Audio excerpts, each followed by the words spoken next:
Buenos días. Buenos días. Un placer estar con ustedes aquí en Nueva Mañana. Yo voy a iniciar, Humberto, rápidamente con una pregunta para Siria con relación al tema del famoso, el frisado que se le hizo a los precios aquí. Ya se vieron algún cambio, un reculo, como dicen, algunas rebajas en el precio del combustible. ¿Qué ha ocurrido en la población dominicana en relación a estos precios? ¿Cómo ha reaccionado la población en relación al manejo de la economía de este gobierno en sentido general? Mira, yo pienso que, y lo voy a decir de manera que es un tema pendiente que hay en la economía dominicana, que es la revisión de la ley de hidrocarburos. Mira por qué nosotros lo decimos. Incluso la Facultad de Ciencias Económicas y Sociales y el Instituto de Energía de la UAS. Un tema y una promesa pendiente. Claro, han hecho estudios. Mira, en la forma en que se fijan los precios de los combustibles, hay unos sobreprecios entre 20 y 25 pesos por galón. Mira por qué. Los precios se fijan en función a partir del precio de paridad de importación. A partir del precio de paridad de importación, tú le impones los impuestos correspondientes y los márgenes de distribución. Perfecto, todo eso aparece claramente detallado. Lo que no aparece detallado es cómo se forma el precio de paridad. El precio de paridad se forma de la siguiente forma. Es un mercado que está concentrado, no son muchos los importadores. ¿Y cómo tú compras el petróleo? Tú lo compras o a partir del precio spot, que es un precio al contado, o a partir del precio al contado, de contratos. La gran mayoría de las empresas, de los importadores que participan en esos mercados, compran el petróleo a precio de contratos. Cuando tú compras a precio de contratos, tú asumes una posición hoy entendiendo que el precio puede cambiar en el futuro. Si no cambia, supongamos que tú tienes en un momento determinado, tú crees que el precio del petróleo va a ser a $100, tú dices, no, yo lo voy a contratar ahora ahí es que se compra a 90. El petróleo a futuro. A futuro. Con un alto riesgo de que... Claro, pero casi siempre hay descuentos que reciben los importadores. En 6 meses. Claro. Entonces, esos descuentos en muchos casos no se transfieren al consumidor. ¿Pero por qué? ¿Por un tema de recibir más beneficios? Bueno, más beneficios.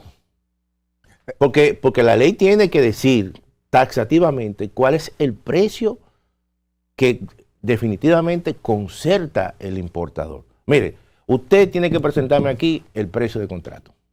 Usted tiene que presentarme el precio spot. Eso no lo hace. Sí, pero que aquí Entonces, ahí hay una especie, obviamente, de sobreprecio casi siempre que se le imponen al consumidor. Lo que pasa es que, licenciado, mire lo que pasa agregándole Sí. ¿Usted no cree que el tema principal es que la República Dominicana, en lo que tiene que ver con la venta de combustibles, tiene un régimen totalmente comunista? Es comunista porque no hay mercado libre. Aquí hay un precio para todo el mundo, no importa la marca de gasolina, ¿verdad? Totalmente de acuerdo contigo, Humberto. Totalmente de acuerdo. No hay mercado libre, tú lo has dicho. Wow. Y al no haber mercado libre, entonces, como es un mercado de pocos ofertantes, ¿cómo van a ser los precios? ¿Van a ser altos? ¿No hay competencia? Sí. Entonces, eso es un elemento importante que no se toma en consideración. Tú puedes decir, mira, vamos a rebajar los impuestos, perfecto. Vamos a cambiar los márgenes de distribución, perfecto. Pero ¿y lo otro? Lo otro tú le estás dando a los que participan en ese mercado ganancias extraordinarias que no le transfieren esas ganancias o no las reducen y se las transfieren al consumidor, sino que se quedan con ellas. Tú sabes una cosa, el mercado donde más recursos se manejan en este país es el mercado de los combustibles. Sí. Donde más recursos, mira, no es el sector financiero, es el mercado de los Y combustibles. el mayor subsidiado también. Y el mayor subsidiado. Ahora, cuando se diseñó la estrategia de determinar el precio del combustible a partir de una fórmula. Una fórmula que toma en cuenta... Que hubo alguien que dijo que le iba a cambiar. Sí, No sé, la formulita, ¿verdad? Ah, bueno. Ahora, licenciado, esa forma que tiene varios ingredientes, la tasa del dólar, el Claro. crecimiento del Producto Interno Bruto, el precio extranjero, ¿verdad? De petróleo, sí, sí. De petróleo en Texas. Nos corresponde a nosotros el petróleo de Texas, ¿verdad? Sí, sí, claro, claro. Ese conjunto de elementos que intervienen en la formulación del precio son a veces manipulados por el mismo gobierno para tratar de Sí. hacer rejuego con el precio del combustible. Acuérdese de aquel anuncio que decía, si sube, sube y si baja, baja. Entonces, a veces subía y subía, pero cuando bajaba, no bajaba. Mira, hay un factor, Freddy, que básicamente se ha mantenido, incluso ha bajado el tipo de cambio. Sí. Y el tipo de cambio no se puede decir que está incidiendo en el incremento de los precios de los combustibles, porque ha estado incluso entre 59 y 60 pesos por uno. No se ha reflejado. Entonces, no se ha reflejado para el eso. consumidor. Entonces, todo eso también implica que cuando el gobierno deja frisado el precio de los combustibles, también está generando un ahorro, y ese ahorro muchas veces lo utiliza para amortizar deudas anteriores con importadores. También eso ocurre, porque muchas veces cuando los precios generalmente te suben el precio de los combustibles, y eso es un tipo de ajuste que tú lo compartes con el consumidor final, pero cuando los precios bajan y no bajan los precios de los combustibles, entonces ese ahorro se lo lleva el gobierno. El tema de los combustibles es una de las aristas que tiene a la gente vuelta loca en cuanto a cómo está su bolsillo. A mí me gustaría que usted como economista nos haga una breve radiografía de cómo realmente está la economía del dominicano hoy en día. No, mira, lo que ocurre es lo siguiente.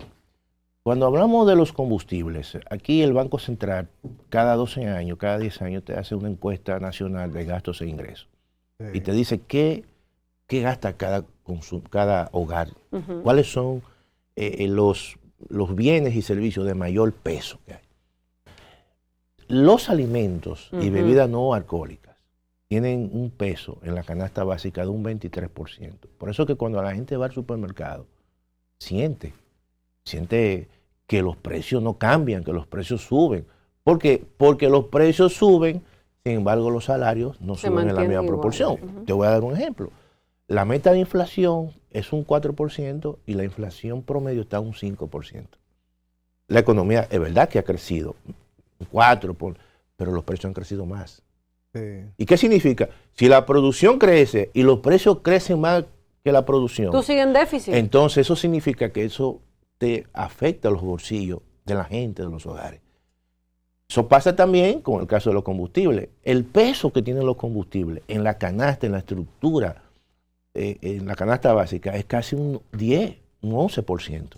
Y entonces cuando la gente echa combustible, y básicamente gente de clase media lo siente. Entonces, eso es lo que está ocurriendo. Esos bienes, alimentos, combustible, tienen un peso muy alto en la estructura de consumo de cada uno de nosotros. Eso es lo que ocurre. Mire, tú dices, mira, yo estoy sintiendo que la economía no va bien. Claro que sí, no va bien porque tú estás obviamente gastando mucho y tus salarios no están incrementándose en esa proporción. Eso es lo que Pero está ocurriendo. mire, y desde el punto de vista fiscal y de lo que significa la ayuda del gobierno a las personas para completar Claro. sus ingresos, el tema de subsidio, que casi la mitad de la población dominicana recibe algún tipo de De subsidio. subsidio del gobierno por algún lado. Claro. ¿Eso no compensa bastante lo que es esa pérdida del poder adquisitivo de los trabajadores? Bueno, en el caso de aquellos grupos, Humberto, que están, vamos a decir, en el quintil 1, ellos tienen todo subsidiado, reciben un cheque de supérate, reciben bono luz, bono gas, muchos de sus hijos que están en escuela pública también son subsidiados, los alimentos también, el desayuno escolar subsidiado.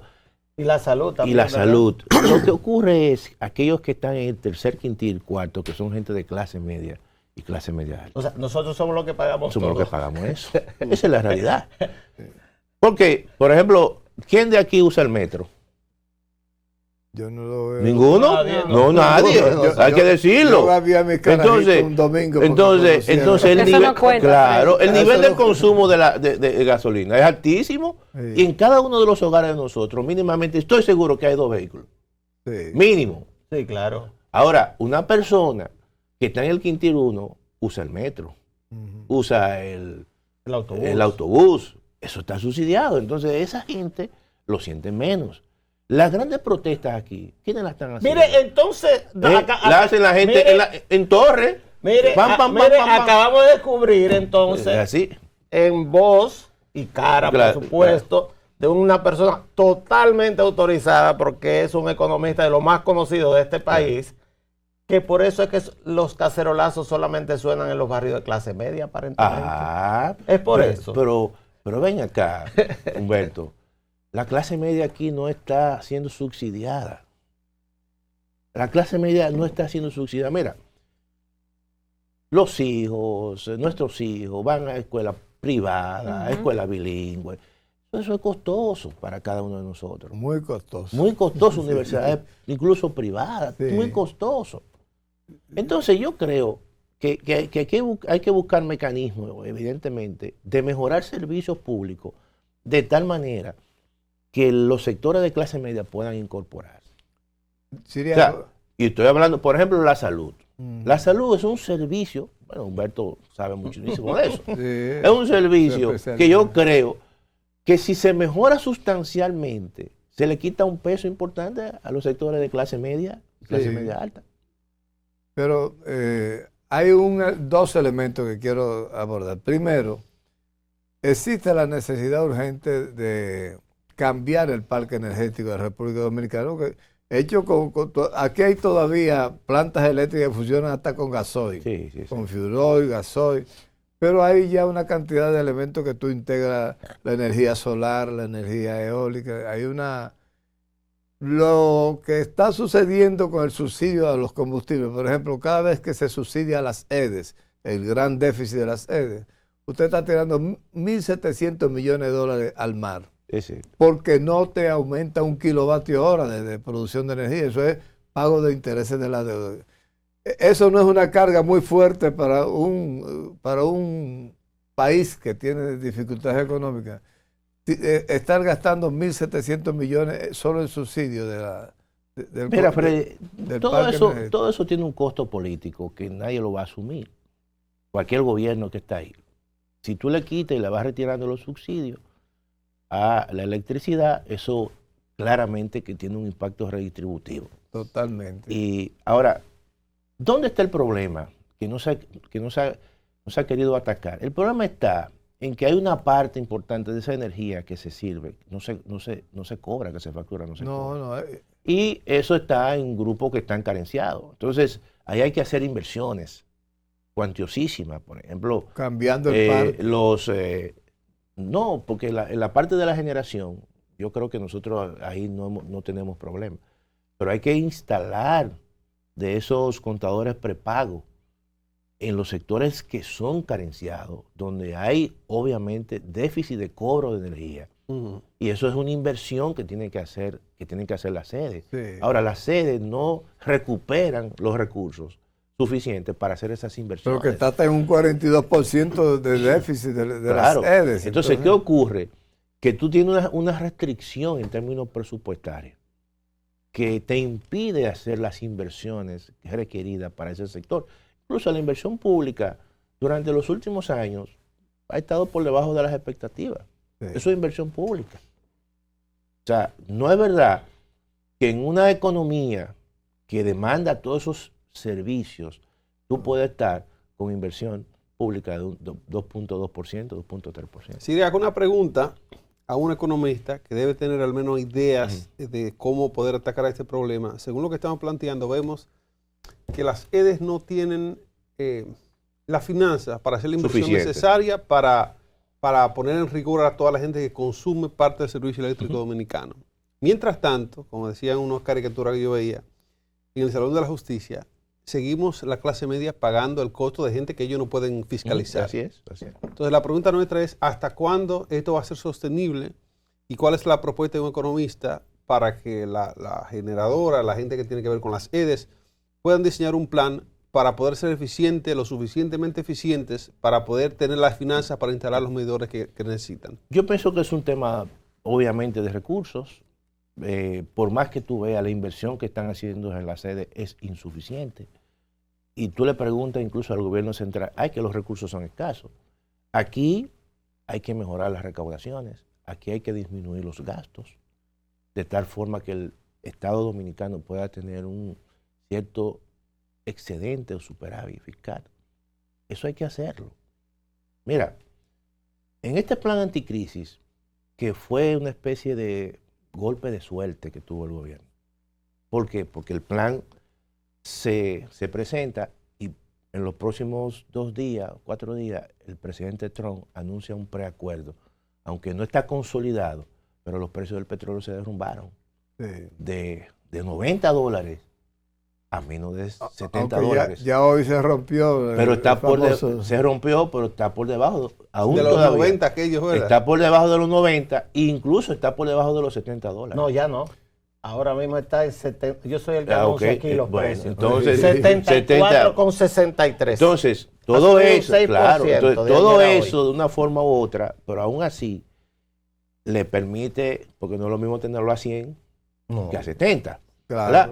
Y eso le da cierto respiro. No solo, más allá de los 50,000 millones de pesos que va a recibir por el plan anticrisis. Entonces, ¿qué ocurre? Con esto, esos recursos, entendemos nosotros, hay que volcarlo hacia la inversión pública.